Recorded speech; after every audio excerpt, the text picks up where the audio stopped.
Fala, Bruno. Fala, Murilo. Tá me ouvindo bem? Tudo certo por aqui? Beleza, perfeito. Vamos dar uns 2 minutinhos só para o pessoal entrar e a gente começa. Tranquilo, tranquilo, sem problema.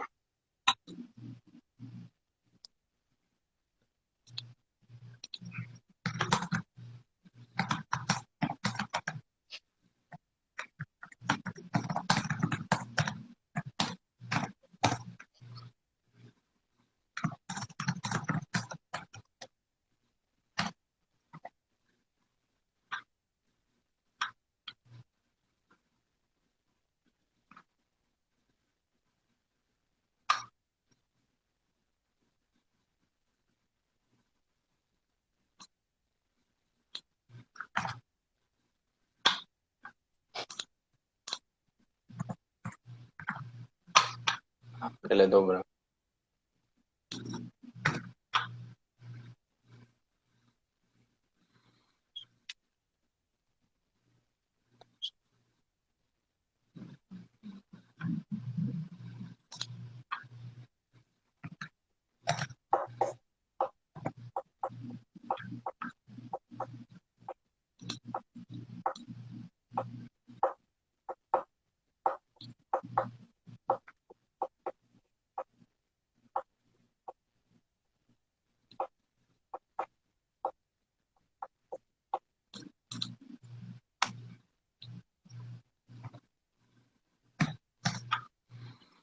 Hum, Então vamos lá, começar? Já está com aproximadamente 30 pessoas aí, acho que a gente já pode ir começando para não perder tempo. Tá? Tranquilo, vamos lá. Então queria primeiramente agradecer quem já está ao vivo aí com a gente, né? Mais uma live. E agradecer também ao Bruno ter aceitado o nosso convite. Tá? A gente vai falar hoje sobre as cirurgias do aparelho locomotor. Tá? E vou começar, na verdade, fazendo a apresentação formal do Bruno. Ele tem graduação em Medicina Veterinária pela Universidade em Morumbi, no ano de 2013. Tem residência em Clínica e Cirurgia de Grandes Animais, também pela Universidade em Morumbi, entre 2014 e 2016. É pós-graduado em Ortopedia Equina pelo IBVET, entre 2017 e 2019. É chefe da equipe Vet EcoSport, Clínica, Cirurgia e Ortopedia em Equinos. É médico veterinário cirurgião da Unifeob. Médico veterinário inspetor da Associação Brasileira do Cavalo Puro Sangue Lusitano. Coordenador e palestrante na ATP Medicina Veterinária. E também é parceiro aí da equipe EquiSafe Medicina Equina Esportiva. Então, mais uma vez, Bruno, obrigado pela sua disponibilidade de estar aqui nesse bate-papo com a gente. Eu que agradeço você, a Natália aí. Saiba que para mim é o maior prazer tá abordando esse tema e aproveitando essa quarentena aí para fazer essas lives que acho que o pessoal está aproveitando bastante. Com certeza. Eu queria, na verdade, eu vou explicar, na verdade, qual vai ser o direcionamento que a gente vai ter nessa live. E o objetivo não é, ficar falando da técnica cirúrgica propriamente dita, né, de detalhes Sim. técnicos da cirurgia, né, mas sim Uhum. conversar um pouco sobre indicação, quando a gente faria determinada cirurgia ou não. Aí eu vou começar essa live por uma citação de um cirurgião médico humano, né, que é o seguinte: é preciso 3 meses para aprender a fazer uma cirurgia, 3 anos para saber quando é preciso fazê-la e 30 anos para saber quando não se deve fazer uma operação.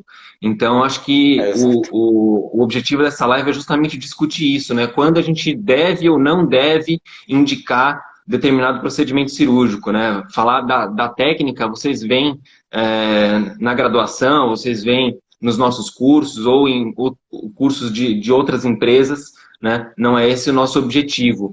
Óbvio que Sim. algumas dúvidas que possivelmente possam surgir pontuais sobre técnica a gente esclarece, tá? Mas não é o objetivo principal aqui a gente discutir a técnica cirúrgica e muito mais a indicação e a situação onde cada cirurgia deve ou não ser feita, tá?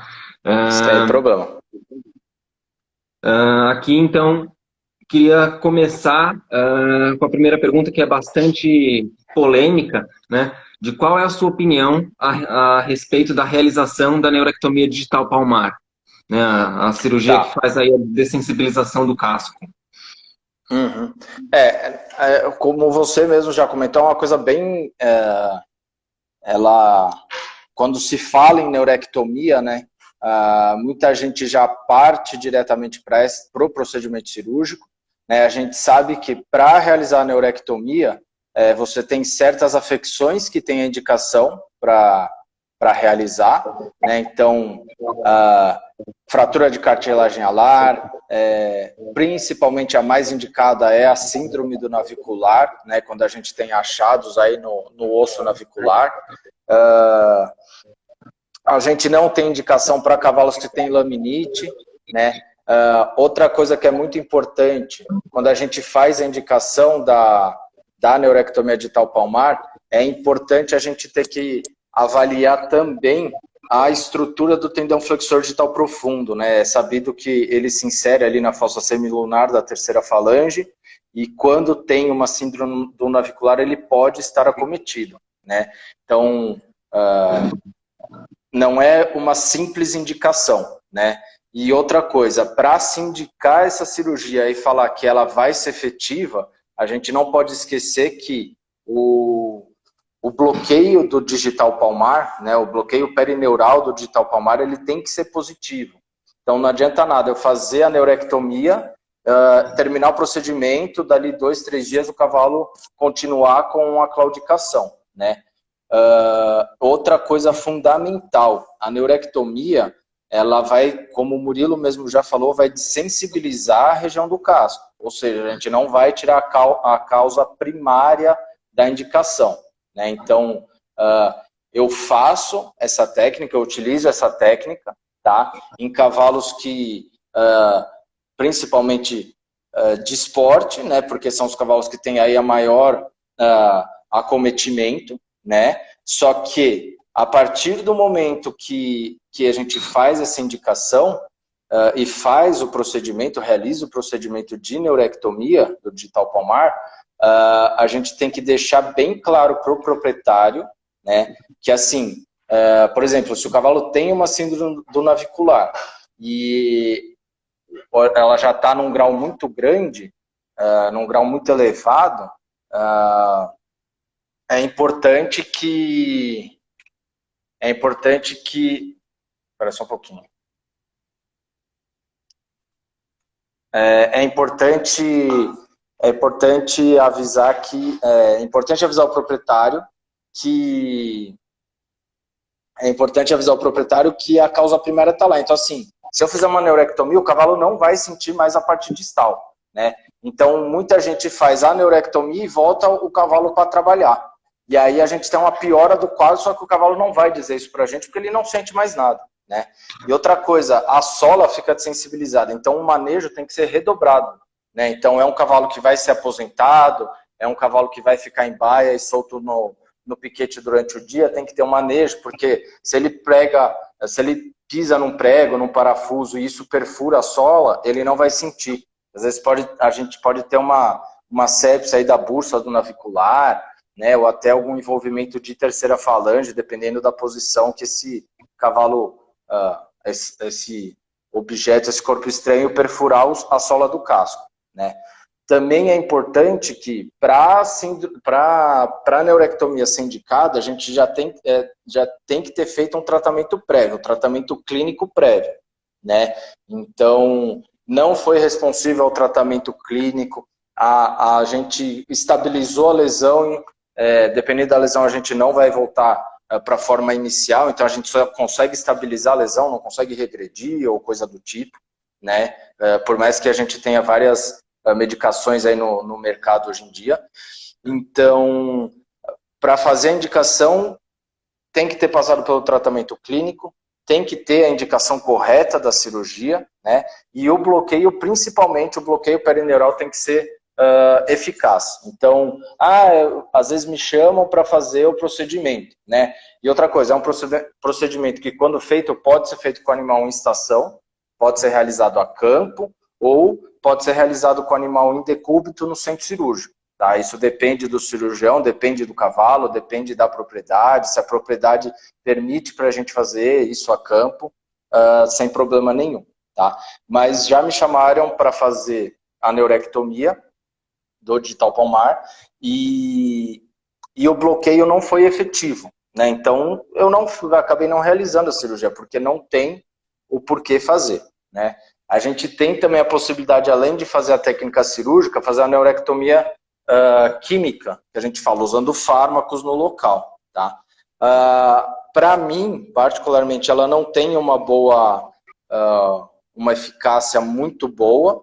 Na verdade, o que a gente faz com a técnica cirúrgica, o cavalo pode ficar aí de 6 até 1 ano tranquilos, né, sem apresentar sinais de claudicação, porque a gente sabe que o nervo regenera, tá?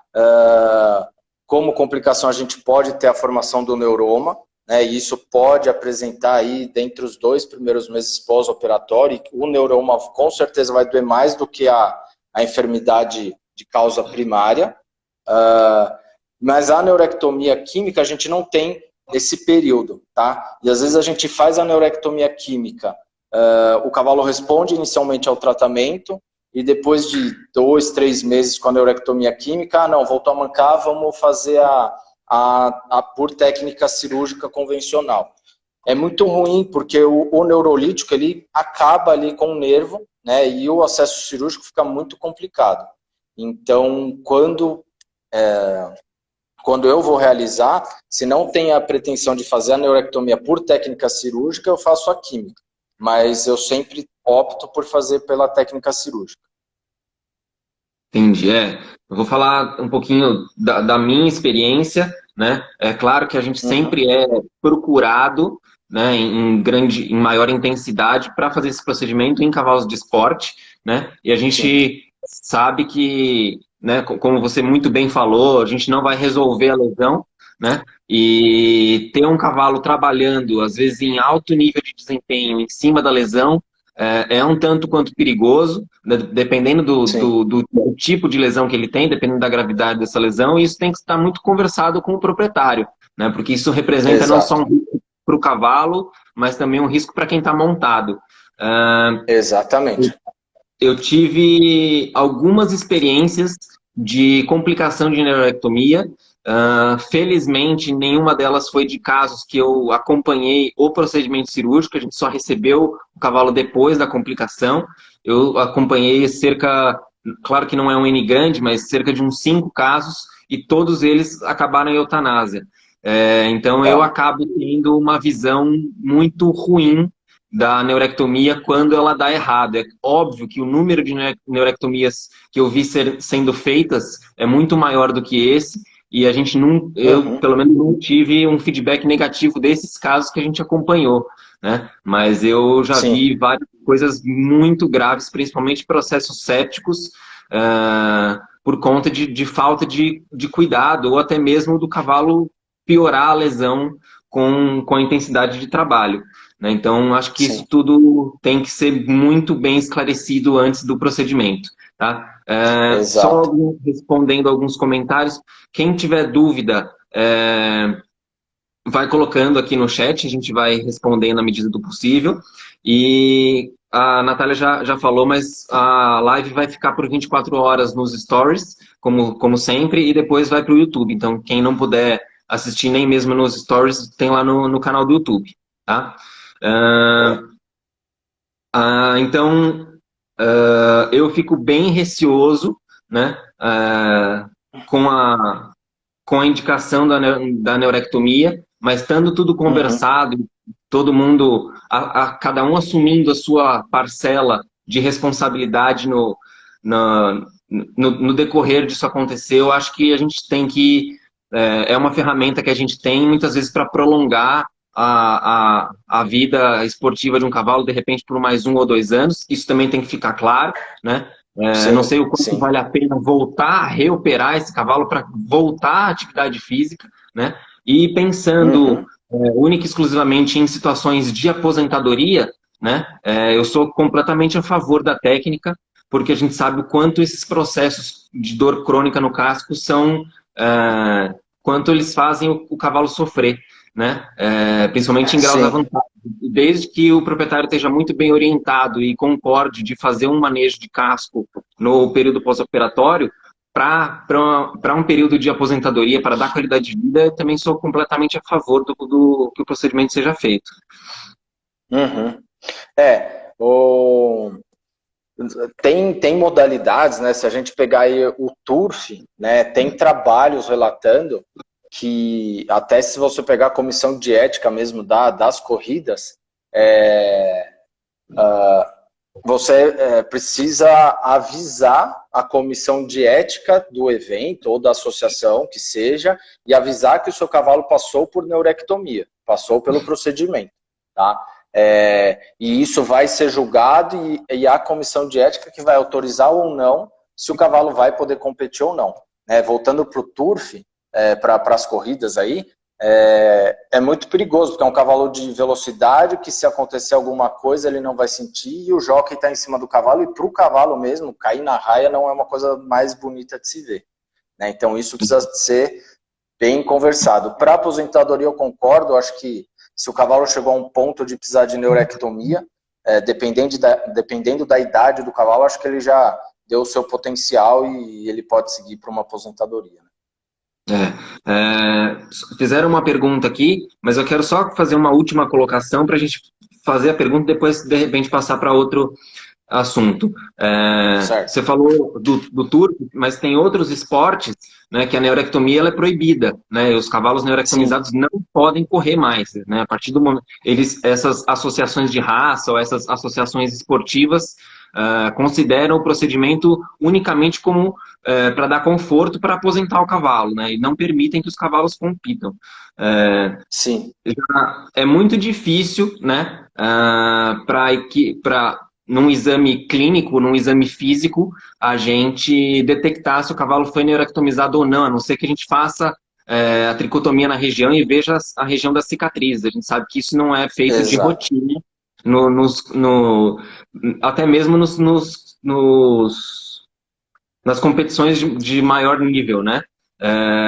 Mas eu fui num congresso no ano passado, se não me engano foi em outubro, né, que um dos veterinários responsáveis aí pela equipe antidoping da FEI contou para a gente meio que em primeira mão, durante uma mesa redonda, falando sobre neurectomia, que a FEI já ia começar a fazer testes num aparelho que possivelmente ia detectar os cavalos neurectomizados. Ia ser um aparelho, se eu não me engano, com microagulhas, né, instalados na região justamente da quartela, né, e que essas agulhas iam ser pressionadas contra a pele do cavalo para ver se ele tinha resposta de dor ou não. Ou seja, os cavalos que não têm resposta de dor têm uma grande chance de serem neurectomizados e seria uma forma mais eficiente de fiscalizar. Eu não sei a que pé está isso, né? Isso começou a ser testado nessa época de outubro, novembro, com certeza eles ainda não têm nenhum resultado publicado, né? Mas todo mundo que está no meio do cavalo já fica meio de orelha em pé, porque isso é uma realidade que vai acontecer em breve, né? Se o aparelho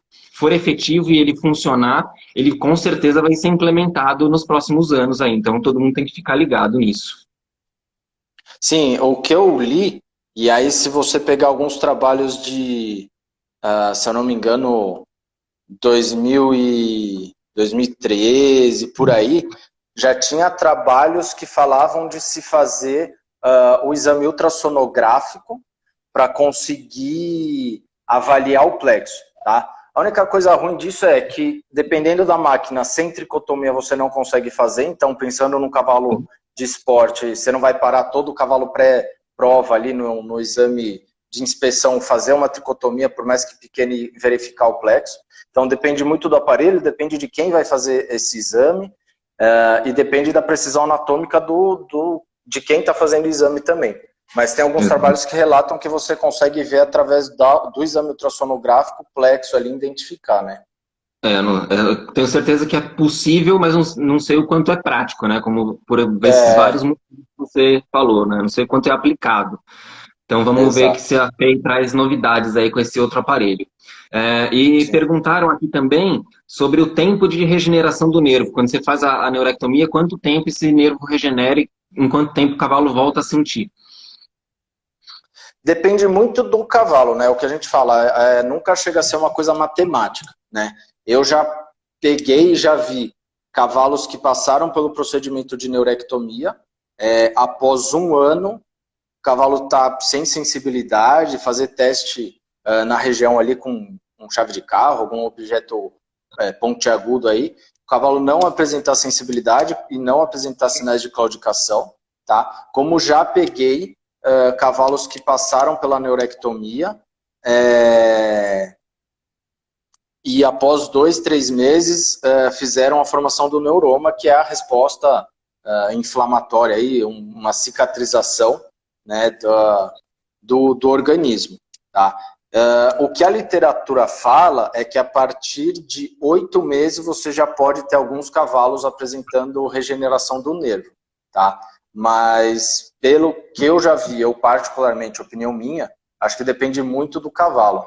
Né? Então, mas a literatura fala que a partir de 8 meses você já começa a ter uma regeneração. Tá? Isso sendo feito pela técnica baixa, né? A técnica com a incisão ali só na quartela, só tirando mesmo o ramo do digital palmar. A gente tem outra técnica, a técnica alta, que foi descrita por Black em 92, se eu não me engano, que você faz uma incisão mais alta, você faz uma incisão na quartela e uma na região abaxial do sesamoide para retirar um segmento maior, né? Mas aí realmente leva um tempo maior para o nervo se regenerar por completo. Perfeito. Então, acho que a gente pode seguir à frente. Se alguém, né, ainda tiver alguma dúvida com a neurectomia, a gente pode, de repente, voltar se a gente tiver tempo no final, tá? Você indica o tratamento cirúrgico nos casos de osteocondrite dissecante assintomática apenas a partir da imagem radiográfica positiva? Então, bateu o raio-x, tem lá o fragmento, mas o cavalo não tem efusão. Às vezes é aquele raio-x para leilão ou aquele exame de compra e o cavalo não tem clínica nenhuma, mas ele tem lá o fragmento. Uhum. Nesse ponto, né, é um cavalo que ou vai passar por um exame de compra, né, então às vezes o proprietário chama o veterinário na propriedade, né, isso às vezes acontece comigo, para fazer um exame pré-venda. Né, então é o exame pré-venda que a gente vai realizar, avaliar o cavalo como um todo, para aí sim ele ir para o exame de compra. Tá? Geralmente, o que a gente tem, né, a gente sabe que a formação da OCD são por crescimento exacerbado, aí, pontos que crescem bastante e fazem a formação desse OCD. Né? Se o cavalo não tem clínica, tá? E ele vai passar por um exame de compra, eu falo que tem esse achado radiográfico, mas que na clínica ele é negativo, tá? E aí parte daquele pressuposto que tanto em fragmentos de boleto ou qualquer que seja o tipo de fragmento em curvilhão, né, na região do tarso aí, alguns veterinários optam por já fazer o procedimento cirúrgico, tá? Porque para alguns e dependendo da literatura que você pegar, por mais que não tenha clínica na flexão, não tenha efusão, não tenha nada de alterado, alguns julgam que o fragmento continua sendo um mediador inflamatório para a articulação e que isso futuramente possa degradar a articulação. Tá? E tem alguns veterinários que optam por não mexer. Né? Então, se o fragmento está lá, se não tiver clínica, não tiver fusão, não tiver nenhum problema, não realiza o procedimento. Eu conheço cavalos de 12, 13 anos que saltam e tem fragmento no boleto e tem OCD no curvilhão e nunca teve clínica. Tá? Lógico que, para mim, quando mais novo, né, é um potro, sei lá, de 1 ano, 2 anos ou até 3 anos, dependendo da raça que vai começar a fase de doma, se a gente começar que tem alteração, a gente vai investigar e aí vai notar, né? Então, não, ele tem clínica e no exame viu que tem um OCD. Então, aí já é indicação o tratamento cirúrgico. Se não tem clínica e passou por um exame pré-venda e foi um achado, aponta isso para o proprietário, né? Então, ele tem esse achado, não tem clínica, o laudo radiográfico é esse, o laudo clínico é esse, mas dependendo do veterinário, e principalmente se o animal for para exportação, ou seja, for um comércio internacional, com certeza ele vai ser barrado, tá? Com certeza, 100% que vai ser barrado. A não ser que passe isso para o proprietário, que seja nacional ou internacional, e o proprietário, não, tudo bem, se não tem clínica, conversa com o colega veterinário do comprador, né? E isso vire um acordo. Ah, não quero, porque pode ser que venha mancar, pode ser. Então, o proprietário pode optar por limpar o raio-x, né? Fazer a cirurgia, não sei se posso falar por estética, mas para limpar o raio-x e ele se tornar um raio-x bom, e aí sim passar por um novo exame pré-venda, e aí sim ser aprovado, né? Lógico que a gente sabe, não tem nada na articulação, tem o fragmento, não tem clínica, e aí passa para um procedimento cirúrgico. Lógico que para fazer o procedimento cirúrgico a gente tem todas as etapas de antisepsia, e às vezes pode desenvolver uma artrite séptica, pode desenvolver uma reação inflamatória local na articulação. Às vezes o que a gente vai causar é pior do que o fragmento sem nada ali, sem clínica, iria causar, tá? Mas é comum a gente ter esse achado, principalmente em cavalos que vão para o esporte ou vão ser vendidos, comercializados novos, o proprietário querer limpar o raio-x para não ter problema ou dor de cabeça futura. Tá? Então, na minha opinião, se é um cavalo que já está em atividade, tá? Um cavalo que já está em treinamento, já está em um certo nível de treinamento que vá passar por um exame de compra, ou o proprietário quer fazer um exame geral, quer fazer um check-up porque quer investir mais no cavalo, se o cavalo não tem clínica, eu particularmente não indico a cirurgia. Eu vou mantendo clinicamente o fragmento. Agora, se é um proprietário que tem o seu cavalo até um certo nível de treinamento e quer passar por um exame pré-venda, primeiro precisa saber qual é a finalidade que ele vai ser comprado, né? Porque ele vai passar por um exame pré-venda, depois passa no exame de compra e ele vai ser usado só os finais de semana para um treinamento de saltar 1,10 m ou fazer a base do adestramento ou que seja o esporte. Se não tem clínica e vai ser usado, não vai ter uma carreira atlética, eu passo no exame de compra e tudo laudado, tudo relatado, né? Falando que pode ser que futuramente tenha clínica ou não, tá? Agora, se é para o exame de compra para o exterior ou que o proprietário é mais exigente, o comprador é mais exigente, quer o cavalo para atividade atlética, aí sim eu indico a cirurgia. E aí, em relação a valor cavalo, o custo de cirurgia vai entre os comprador e vendedor, né? Mas é uma coisa bem, acho que meio polêmica, a gente pode falar, porque você pega cavalo muito idoso, né? Idoso, pensando na vida atlética aí de 12, 13 anos, que tem achados e nunca tiveram nada e são cavalos ganhadores, né? Então, acho que vai muito do proprietário e mais ou menos. Eu tive bastante contato com essa doença na residência, que é a OCD. A gente atendia muitos casos que vinham para artroscopia, né, não vinham para ser examinados, eles já vinham com indicação cirúrgica. E eu posso dizer, assim, com segurança que de 80% a 90% dos cavalos não tinha clínica alguma. 80% não tinha clínica alguma e 10, 15% tinha um pouquinho de fusão, né? Mas não mancava. E todos eles foram operados porque precisava limpar o raio-x. Então, na grande maioria deles, potros, ou puro sangue lusitano ou BH, né? Na imensa maioria da população, que a gente sabe que eles têm uma predisposição racial para isso. E eles já vinham com a certeza que iam ser operados, né? Porque eles já tinham sido examinados, investigados, a decisão já tinha sido tomada.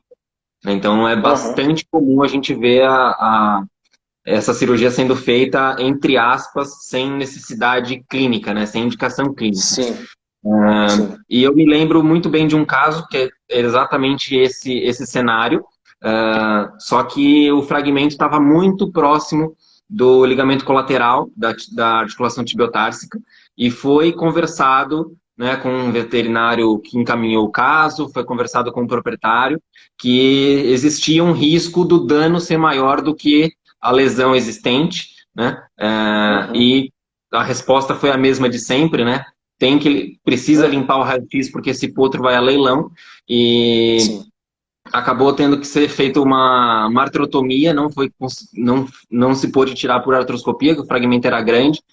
E essa ferida complicou, virou uma granulação exuberante, todo mundo preocupado, o bicho começou a mancar com 4, 5 dias de pós-operatório. Acabou não se tornando uma artrite séptica, mas todo mundo ficou muito preocupado e eu não sei o quanto que esse animal vai desempenhar bem a atividade esportiva depois, apesar dele ter aparentemente se recuperado 100%, por uma coisa que não tinha a princípio indicação. Então, é aquele negócio que a gente até já conversou entre as lives, da gente não ser pior que a doença, né? Então, a gente tem que ter bastante critério nesses casos. Exato. Então, a princípio não surgiu nenhuma pergunta diretamente para essa doença. Vamos passar para a próxima. Tá? Nos casos de laminite, você é a favor da realização da tenotomia do flexor digital profundo? Eu, particularmente, não faço. Eu ainda costumo tratar da maneira antiga, vamos dizer assim, né? Então, crioterapia e coisa do tipo. Mas tem relatos, e eu já acompanhei casos, né, não atendidos por mim, mas sim por colegas, que o cavalo começou com sinais de laminite, ficou no gelo aí o tempo necessário, né, de 48 a 72 horas, e quando o cavalo começa a ter um grau de rotação da terceira falange, o colega fez a tenotomia e colocou aquela ferradura de madeira especial, né, para dar todo o suporte aí para a região de casco. E o cavalo teve uma melhora muito, muito rápida, né? Então a gente para com a rotação da terceira falange, porque a gente para de fazer a força de tração do tendão flexor digital profundo, e aí o cavalo estabiliza. Mas eu acho que realizando esse procedimento, eu acho que o pós-operatório fica muito mais intenso e crítico do que tratar a laminite de maneira convencional, né? Eu, durante a minha residência, durante a graduação, acompanhei cavalos que foram encaminhados para o hospital com laminite, cavalos que chegaram a ficar 8, 9 meses internados, e o resultado foi super bom. Cavalos que voltaram a ser montados, cavalos que eram de lazer e tiveram alta no hospital, andando, caminhando normalmente, né? E algum desses cavalos tiveram perfuração de sola, tiveram exposição não muito grande, mas parcial da terceira falange, e fez-se o tratamento convencional, né, o tratamento clínico durante esse longo tempo e sempre teve resposta. O que eu já peguei pós-formado, pós-residência, sempre foi em aras. Então, o cavalo tá manco, o cavalo tá estranho, né? E aí eu realizei o raio-x, vi que não tinha rotação. O que eu faço hoje em dia, e o que eu acho que é bem benéfico e tem um resultado muito bom, e se há propriedade, se tem quem faça o manejo, fique acompanhando o cavalo, eu costumo engessar o casco. Eu coloco o gesso no casco e eu tenho uma resposta bem boa. Lógico que tem que ter alguém de confiança, porque assim, o cavalo piorou e ele tem que saber que piorou, né? Porque às vezes são propriedades que eu não estou a semana toda, eu não estou lá acompanhando todo dia o cavalo, né? Às vezes eu vou dia sim ou dia não, enfim. Mas para ter um manejo e conseguir controlar esse casco quando engessado. Tá? Se não é uma propriedade que não tem como, eu faço maneira mais conhecida aí, fazendo a botinha com EVA ou isopor, né? Mas o EVA ele é mais benéfico. Hoje em dia a gente tem aquelas Easy Boots, né? Que são botas comerciais que a gente consegue fazer o levantamento da quartela do casco, né? Então dando um apoio aí pro tendão flexor digital profundo. E eu sempre tive resultado. Eu, particularmente, nunca fiz a tenotomia, mas já acompanhei 2 cavalos atendidos por colegas que começou com rotação, já faz a tenotomia. Tá? E os cavalos tiveram um bom resultado. Um deles, inclusive, fez a tenotomia e mesmo assim, depois de um tempo, teve de novo uma reagudização e aí inflamou ainda mais as lâminas, né? Mesmo com a tenotomia, chegou quase a expor a terceira falange, mas isso porque também a sola do casco estava bem pouca, a terceira falange já estava quase encostada na sola do casco, tá? Mesmo fazendo a tenotomia, teve aí um problema pós-procedimento cirúrgico. E o tempo de internação do cavalo foi de quase 1 ano.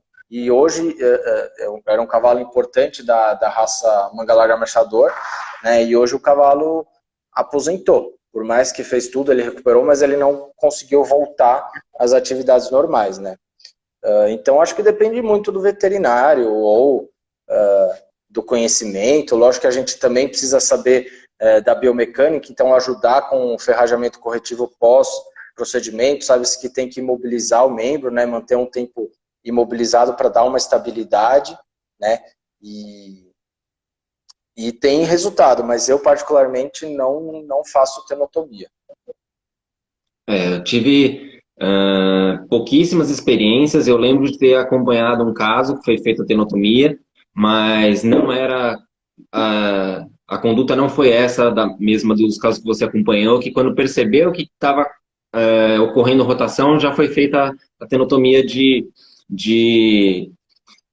forma rápida, né? Já era um caso crônico que já estava meio que sem recursos, e aí resolveram usar a tenotomia como último recurso. E não foi bem, o caso continuou tendo lesão, né? Ele voltou a ter outras reagudizações e o caso não evoluiu bem. Então eu não tenho muita experiência no assunto, tá? Mas eu ainda, mesmo sem ter contato com casos que fizeram, na minha cabeça ainda é um procedimento muito drástico, né? A gente tem outras opções de tratamento clínico, a gente tem muitas opções de tratamento clínico, tanto de ferrajamento, de cascamento, de terapia medicamentosa, que a gente pode ir tentando manter o conforto do cavalo e ao longo do, mesmo que a rotação aconteça, ao longo do tempo ir corrigindo esse casco e mantendo ali o tendão preservado, né? É claro que o cavalo com laminite, a chance dele voltar a ter o mesmo desempenho atlético que ele tinha antes é muito baixa, mas se a gente faz a tenotomia, a gente está reduzindo essa chance para 0, né?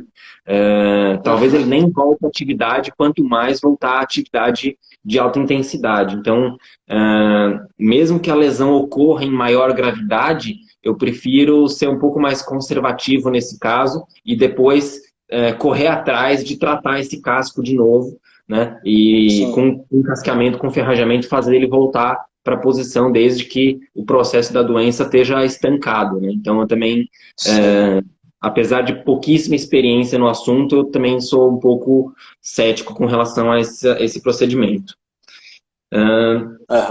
E uma coisa que você falou é importante, né? O casqueamento de um cavalo que, por mais que já tenha recuperado aí da laminite, esteja sadio, é um cavalo que, no mínimo, a cada 25, 30 dias no máximo, vai precisar de um casqueamento, né? Com certeza. É um cavalo que você nunca mais vai poder descuidar do casco dele, mesmo que ele esteja 100%, mesmo que ele tenha voltado à atividade física, ele nunca vai poder ter o casco esquecido, né? A regularidade que ele tem que ter de casqueamento e ferrajamento é muito maior. Estão surgindo algumas perguntas de neurectomia, a gente vai voltar para elas no final, só para a gente não quebrar aqui a sequência. Tá? Então, seguindo em frente, quando indicar o tratamento cirúrgico para as deformidades flexurais e ou angulares dos potros?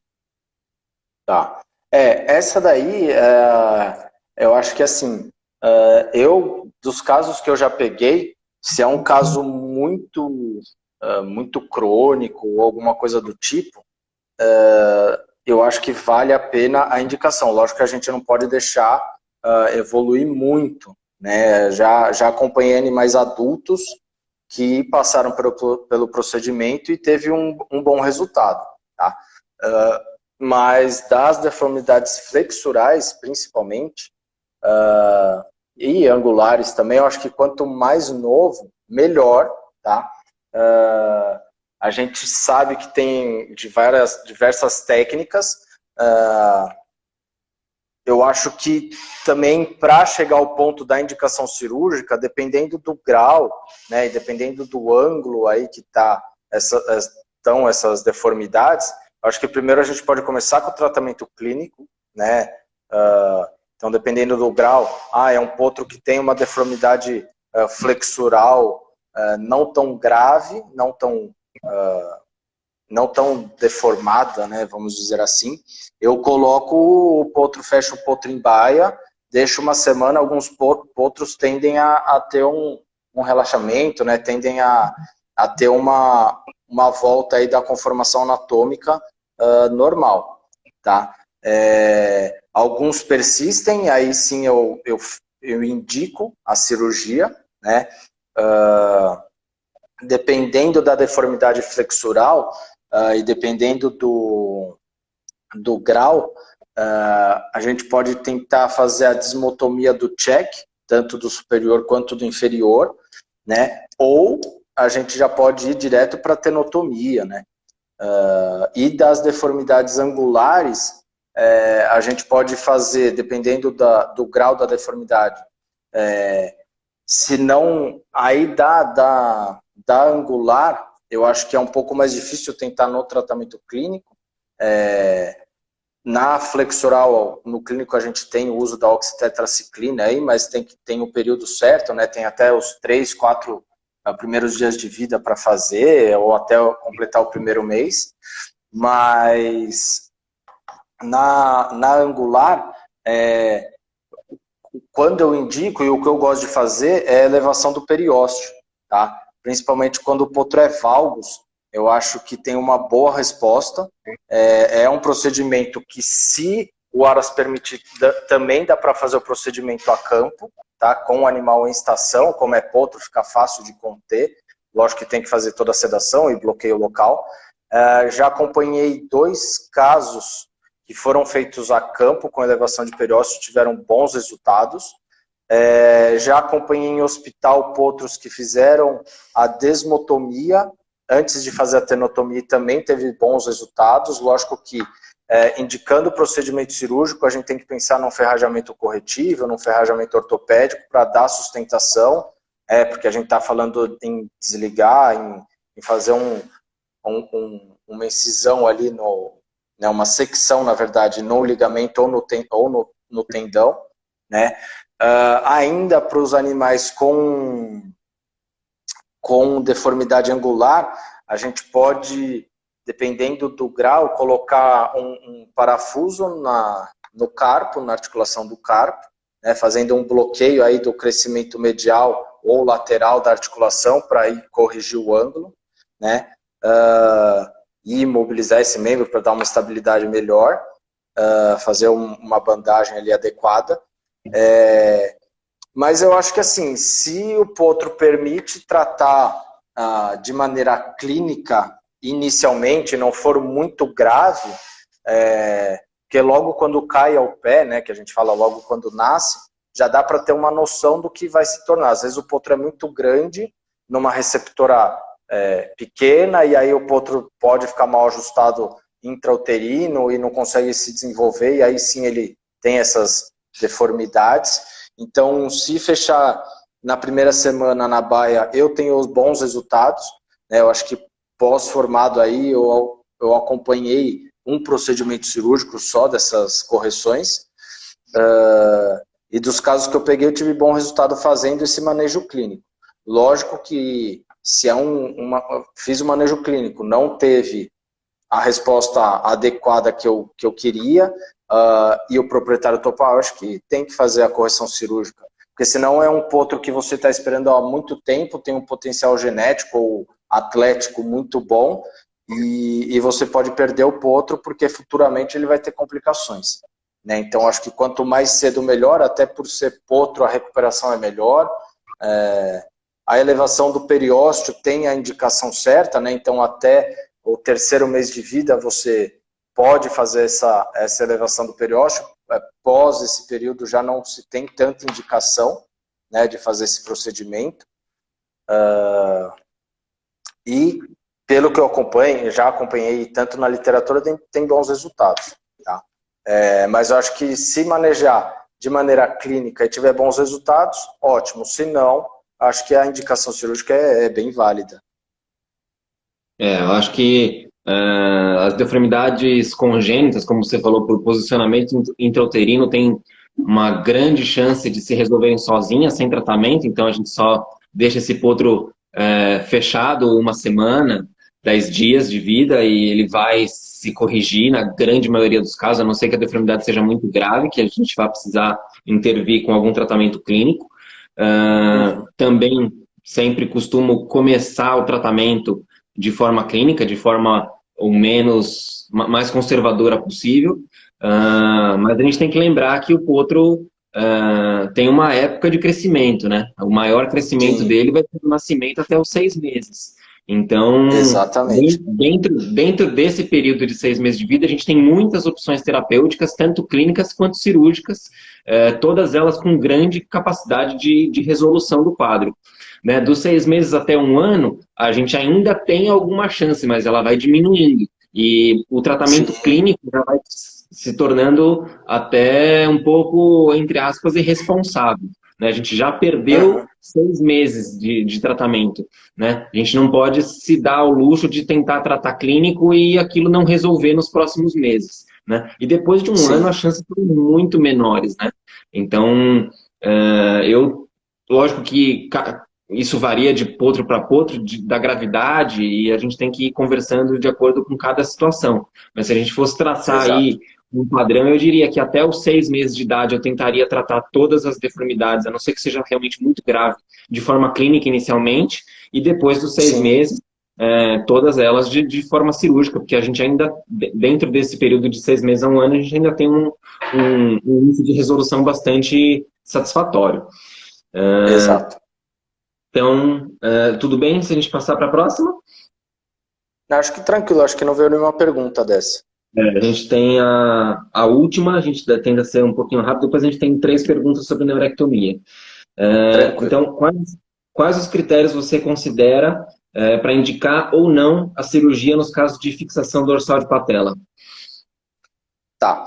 A fixação dorsal de patela, a gente sabe que pode ser aí uma afecção por ingestão de toxinas ou coisa do tipo, tá? Ou às vezes ela pode vir até por uma falta de musculatura, né? Então, às vezes é um cavalo que vem trabalhando, né? E aí ele para o trabalho, para as atividades e fica encocheirado, né? Ele pode começar a fazer uma atrofia do quadríceps, né? Não chega a ser bem uma atrofia, mas começa a perder a musculatura do quadríceps, e aí os ligamentos patelares começam a ficar um pouco mais frouxos, né?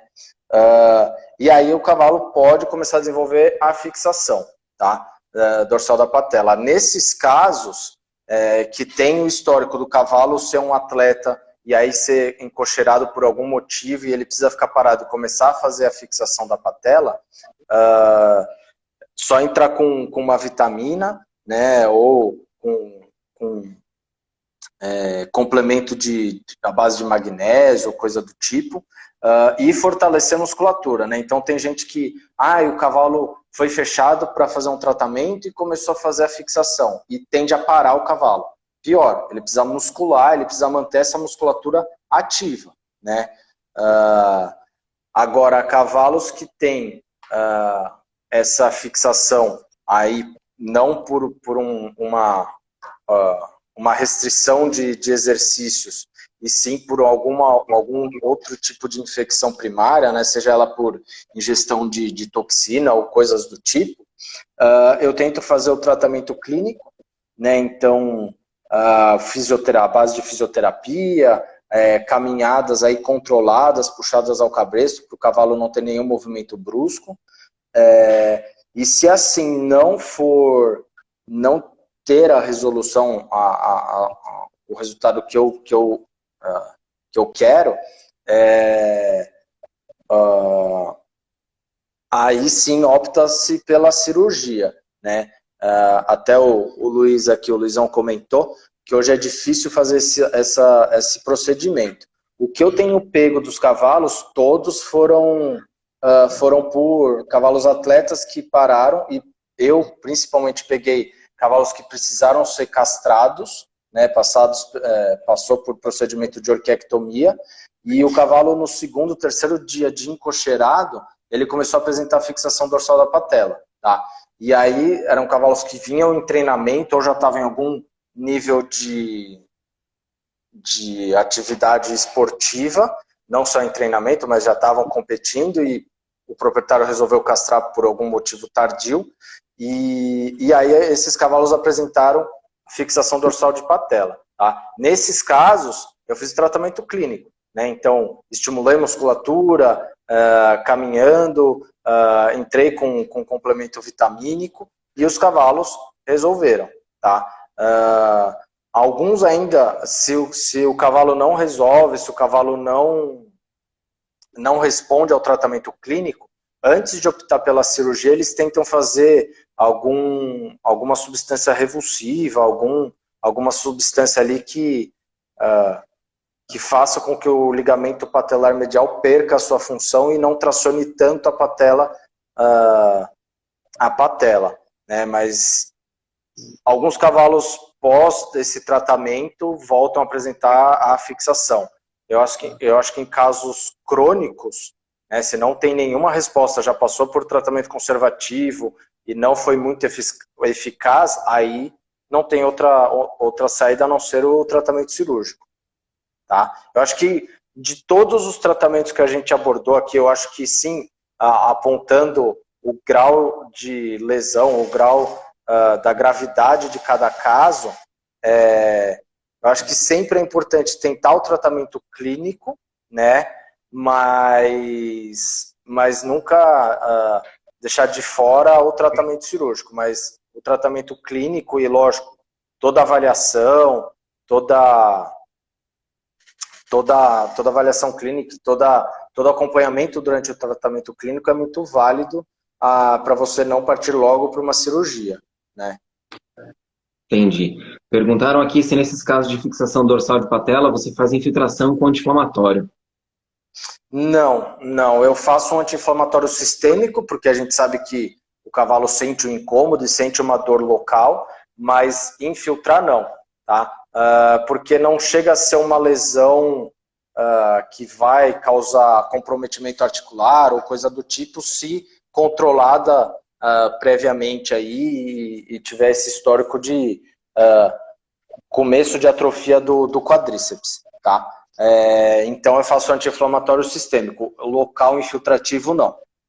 Entendi. A gente tem um pouquinho mais de 5 minutos, a gente tem ainda as 3 perguntas sobre neurectomia. Eu gostaria de sugerir que, se a gente não conseguir responder as 3, a gente, para a semana que vem, marcar outra para falar só de neurectomia. O que você acha? Pode ser, por mim, sem problema nenhum. Beleza, então a gente vê como que a gente resolve, tá? Mas, a princípio, vamos tentar resolver hoje mesmo. E aí, qualquer coisa a gente pode marcar sem problema. A neurectomia pode ser feita mais de 2 vezes? Ou você considera que isso chega ao ponto de ser antiético? Ela pode ser realizada 2 vezes, né? Já ouvi relatos, tá, de colegas, não de casos que eu acompanho, que foram feitos mais de 2 vezes até, tá? Mas eu acho que começa a ser, da minha parte, eu particularmente, começa a ser um pouco antiético com o cavalo, porque a gente sabe que tem uma lesão, né, e a tendência da lesão é só piorar, né? Então, se a gente não faz um acompanhamento clínico, né, às vezes é uma síndrome do navicular em fase inicial, não está tão grave, não tem remodelamento do osso navicular, ou não tem acometimento de outras estruturas que envolvem ali todo o aparato do navicular, fez a neurectomia, passou-se para o tratamento clínico, não resolveu e fez a indicação da neurectomia, tranquilo. Aí nas próximas tem que sempre ir acompanhando. Então, o cavalo que passa pela neurectomia, o cavalo não sente mais dor, vamos tocar em frente. Não, é um cavalo que tem que ter o acompanhamento, tá? Ele vai ainda continuar com toda a parte degenerativa ou coisa do tipo, tá? A cirúrgica, né, o Luizão até comentou, eu acho que a cirúrgica a gente vai repetir antes aí, ou qualquer coisa do tipo, no caso da formação de um neuroma, tá? A química a gente faz por... a química, com certeza, né, como a gente já comentou,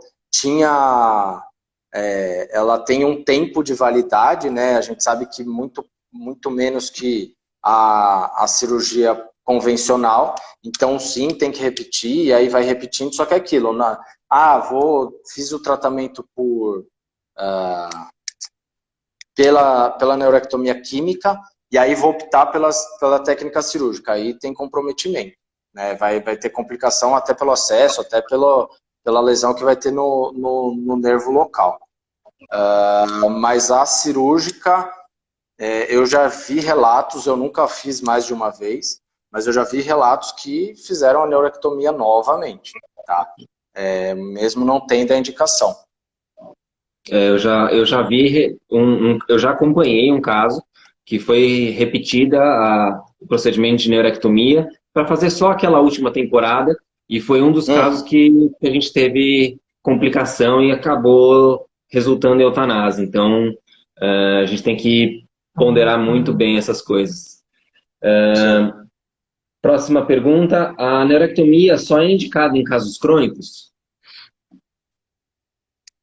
Vai se indicar em casos crônicos porque a gente sabe que tem que passar por um tratamento prévio, né? Um tratamento clínico prévio. A gente nunca indica a neurectomia logo de cara, pelo menos eu particularmente, tá?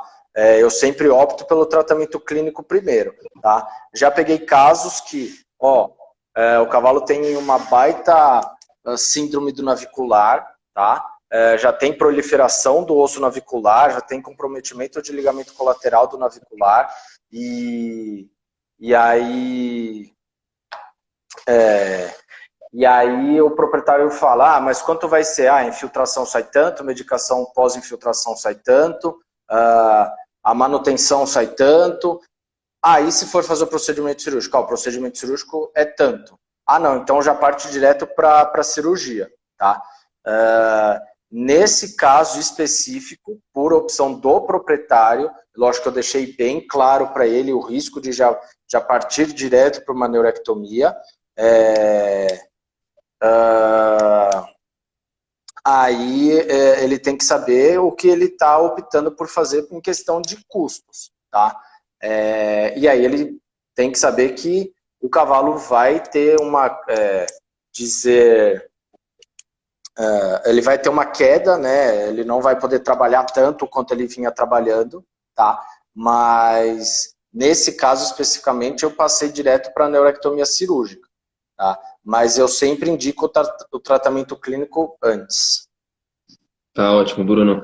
Realmente a gente não vai ter tempo para a última pergunta, e tem surgido mais comentários que eu acho importantes a gente discutir. A gente vai conversar offline sobre uma outra live só sobre Neurec. A gente tem só 20 segundos, eu queria te agradecer muito pela sua disponibilidade de estar aqui. Eu que agradeço. Discutindo com a gente, tá? Então, foi com certeza muito enriquecedor, muito esclarecedor, e vai render frutos aí, inclusive, de uma próxima live para a gente discutir.